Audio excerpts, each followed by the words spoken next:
महाराष्ट्र राज्यातील नांदेड गावाजवळील रायपूर परिसरात आजही रक्तपिपासू चेटकिणीचा वावर आहे. स्थानिक लोकांचे म्हणणे आहे की येथे डायन मध्यरात्री येणाऱ्या लोकांवर नियंत्रण ठेवते आणि नंतर त्या व्यक्तीचे रक्त पिऊन स्वतःला अमर बनवते. त्यामुळे येथील पूर्ण भाग हा चेटकिणीचा असल्याचे मानले जाते. इथे माणसाचे पाऊल ठेवणे देखील धोकादायक ठरू शकते आणि जर तुम्ही या गावात गेलात तर कोणतीही छोटीशी चूक तुमच्यासाठी खूप घातक ठरू शकते.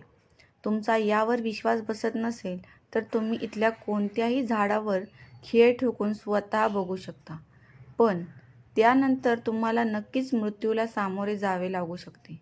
जर तुम्हाला लोकांना ही अंधश्रद्धा किंवा अविश्वास वाटत असेल तर तुम्ही या गावाला एकदा भेट देऊन बघा.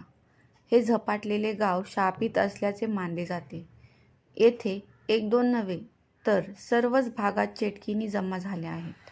नांदेड जवळच्या या छोट्याशा गावात आता चेटकिणीचे संपूर्ण साम्राज्य वसले आहे. येथे असे मानले जाते की पूर्वी येथे एक डायन राहत असते, पण त्या चेटकिणीने गावातील काही मुलींचे आत्मे आपल्या ताब्यात घेतले आणि त्यांना स्वतःसोबत जोडले.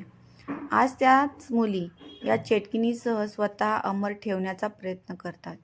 ही गावाची तीच जागा आहे जिथे प्रत्यक्ष इथल्या पुरुषांना रात्री बाहेर पडायला बंदी आहे. चेटकिणीने त्यांना कधी आणि कोणत्या ठिकाणी आपल्या ताब्यात घेईल हे कोणालाही माहीत नाही. आत्तापर्यंत अशी एकूण 42 प्रकरणे झाली आहेत, ज्यामध्ये अनेक पुरुष बेपत्ता झाले आहेत, मात्र त्यांचा ठाव ठिकाणा अद्याप समजून शकलेला नाही. चेटकिणीने त्या माणसांना मारले असावे असे मानले जाते. नांदेडमधील या रायपूरमध्ये झाडे तोडण्यावर बंदी घालण्यात आली आहे. येथे असे म्हणतात की झाडावर चेटकीण राहतात. एकदा एक झाड कापल्यामुळे गावातील एका माणसाचा मृत्यू झाला होता. तेव्हापासून असे मानले जाते की चेटकिणीचे झाड कापल्यामुळे त्यांचा मृत्यू झाला असेल. इथे एका तुटलेल्या वाड्याच्या आत एक लहानशी कोठडी आहे, ज्यामध्ये कोणीही येत जात नाही आणि इथे असे मानले जाते की या अंधाऱ्या कोठडीत कोणीही गेले तर ते कधीच परत आले नाही. 16 जणांच्या मृत्यूचा साक्षीदार असलेला हा पछाडलेला वाडा प्रशासनाने सील केला आहे. चेटकिणींना आपल्या नियंत्रणाखाली आणण्यासाठी अनेक तांत्रिकांनी येथे आपली पूर्ण शक्ती वापरली, पण मधल्या काळात 5-6 तांत्रिकांचा मृत्यू झाला. त्यानंतर इथल्या चेटकिणीवर नियंत्रण आणण्याची भीती तांत्रिकांनाही वाटू लागली.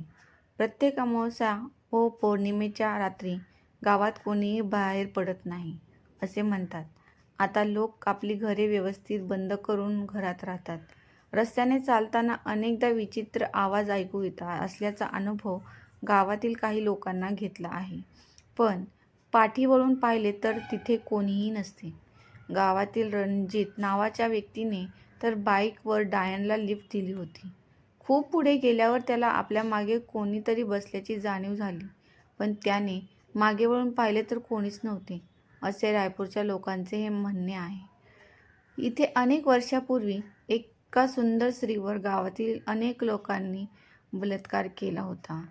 तिला कैद केले होते आणि नंतर त्या महिलेचा निर्घृण हत्या केली.